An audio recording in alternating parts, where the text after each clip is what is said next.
Puji Tuhan, Shalom, selamat pagi semuanya Bapak Ibu, Saudara-saudara yang dikasihi oleh Tuhan kita Yesus Kristus dan siapapun yang menonton video saya ini. Nah, di pagi hari ini saya ingin memberikan kepada kita semua bagaimana sebuah berita yang tentunya menghebohkan kita Bapak Ibu, di mana lagi-lagi ada seorang mantan muslim yaitu Murtadin ya, dan juga sekaligus sebagai seorang hamba Tuhan yaitu Pak Deddy Saputra, yang dimana beliau ini ditangkap oleh Polda Aceh ya, karena diduga beliau melakukan penistaan agama yaitu terhadap agama Islam ya. Dan pada kesempatan ini kita akan coba lihat saja bagaimana tentang pemberitaan penangkapan Pak Deddy Saputra lewat video berikut ini.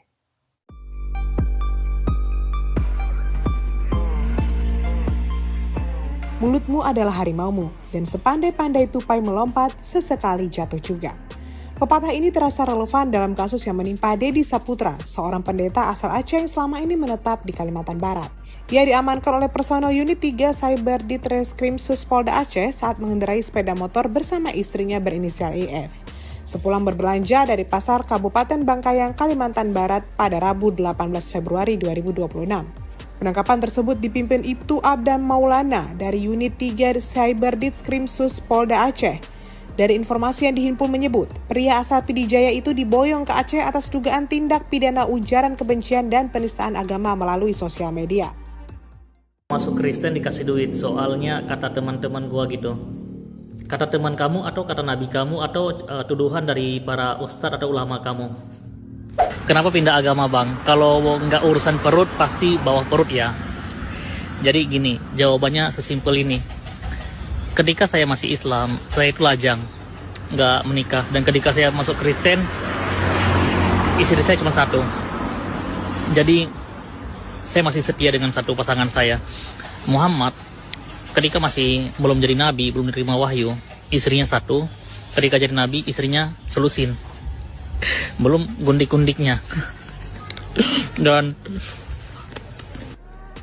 Kabid Humas Polda Aceh Kombes Pol Joko Krisdianto pada Sabtu 21 Februari 2026 membenarkan penangkapan tersebut.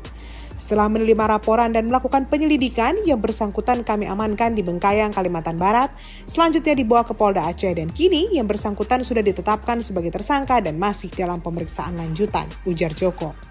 Sebelumnya, pemerintah Aceh bersama sejumlah organisasi kemasyarakatan atau Ormas Islam melaporkan pemilik akun TikTok tersadarkan 5758 yang diketahui bernama Deddy Saputra ke Polda Aceh pada 18 November 2025. Langkah pelaporan tersebut merupakan tindak lanjut dari rapat yang digelar di Aula Kantor Satpol PP dan WH Aceh pada 4 November 2025. Rapat ini dihadiri Kepala Dinas Syariat Islam Aceh, Kasatpol PP dan WH Aceh, PLH Kepala Dinas Pendidikan Daya, serta perwakilan Ormas dan OKP Islam. Kepala Dinas Syariat Islam Aceh Zahrul Fazri mengatakan bahwa laporan tersebut berangkat dari aspirasi masyarakat dan Ormas Islam yang merasa tersinggung atas pernyataan Deddy di akun TikTok miliknya. Beberapa bulan terakhir dia menyatakan keluar dari agama Islam, lalu mengaku orang Aceh yang sambil menghina agama Islam dan masyarakat Aceh, ujar Zahrul. Hasil penelusuran menyebutkan bahwa Deddy merupakan warga asal Pidijaya namun telah lama berada di luar Aceh. Zahrul menegaskan bahwa seluruh ormas Islam di Aceh sepakat membawa perkara ini ke jalur hukum dengan mengacu pada UU ITE dan KUHP tentang penistaan agama. Menindaklanjuti laporan tersebut, tim Unit 3 Cyber Ditreskrim Sus Polda Aceh berangkat ke Kalimantan Barat pada 17 Februari 2026 dan berkoordinasi dengan Polres Bengkayang. Pada 18 Februari 2026, Deddy diamankan dan dibawa ke Mapolres Bengkayang untuk menjalani pemeriksaan awal sebagai saksi. Selanjutnya akan dilakukan gelar perkara secara daring yang menetapkannya sebagai tersangka dalam kasus dugaan ujaran kebencian dan penistaan agama. Ia resmi ditahan berdasarkan surat perintah penahanan nomor SP-HAN-2-2-2-5-2026-Ditreskrim tertanggal 20 Februari 2026. Kabid Humas Polda Aceh menegaskan bahwa kepolisian berkomitmen menindak tegas setiap bentuk ujaran kebencian dan penistaan agama yang berpotensi mengganggu ketertiban serta kerukunan masyarakat, terutama yang dilakukan di media sosial. Kasus ini kembali mengingatkan bahwa kebebasan berekspresi di ruang digital memiliki batas hukum dan etika. Media sosial bukan ruang tanpa aturan. Setiap unggahan, komentar maupun siaran langsung memiliki konsekuensi hukum apabila memuat unsur ujaran kebencian, provokasi, atau penodaan agama. Kebebasan beragama dan kebebasan berekspresi merupakan hak konstitusional sebagaimana dijamin pasal 29 ayat 2 dan pasal 28E ayat 1 Undang-Undang Dasar 1945.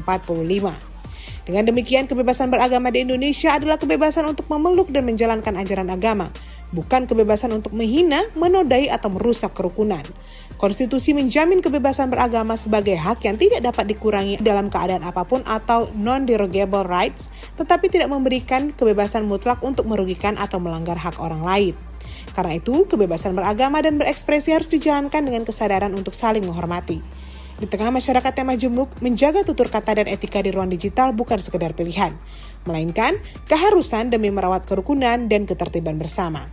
Disinilah pepatah lama kembali mengingatkan, siapa menabur angin, dia pula yang menuai badai.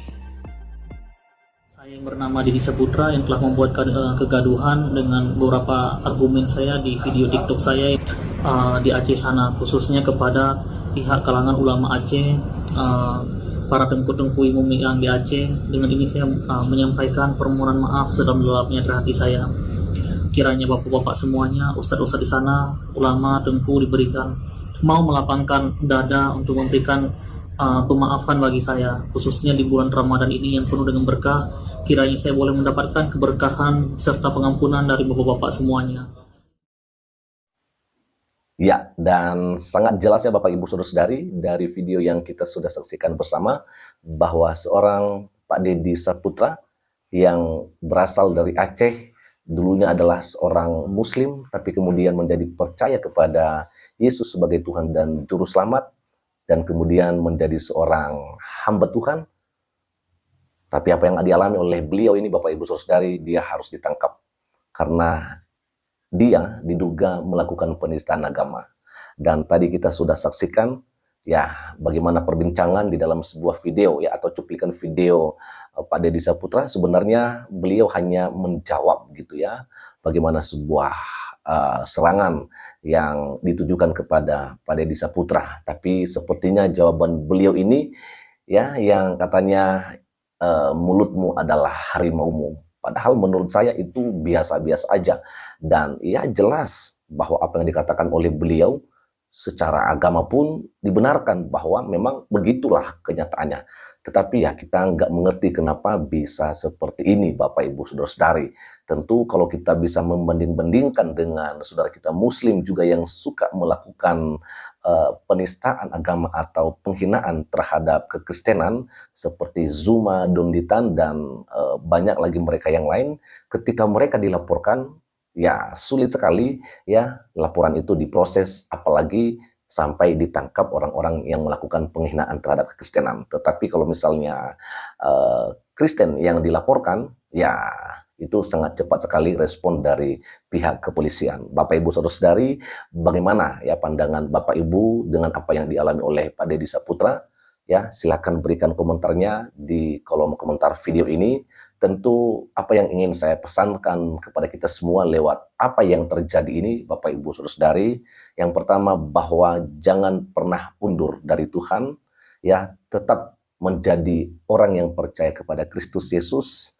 Dan dengan apa yang dialami oleh Pak Deddy Saputra, mari kita doakan kiranya beliau diberikan hikmat, ya, diberikan kekuatan, kesehatan, karena saya dengar ada pun pengacara yang mendampingi beliau sehingga nantinya ya secara hukum bisalah Pak Deddy Saputra ini akan dibela sesuai dengan undang-undang atau peraturan yang berlaku di Indonesia kita ini, karena saya dengar dia akan diperhadapkan atau disidang ya dalam undang-undang penistaan agama dan juga undang-undang ITE seperti begitu ya. Semoga saja beliau tetap dalam perlindungan Tuhan. Itu aja dulu untuk pagi hari ini Bapak Ibu Saudara-saudari, dan selamat pagi, selamat beraktivitas. Tuhan Yesus memberkati kita semua.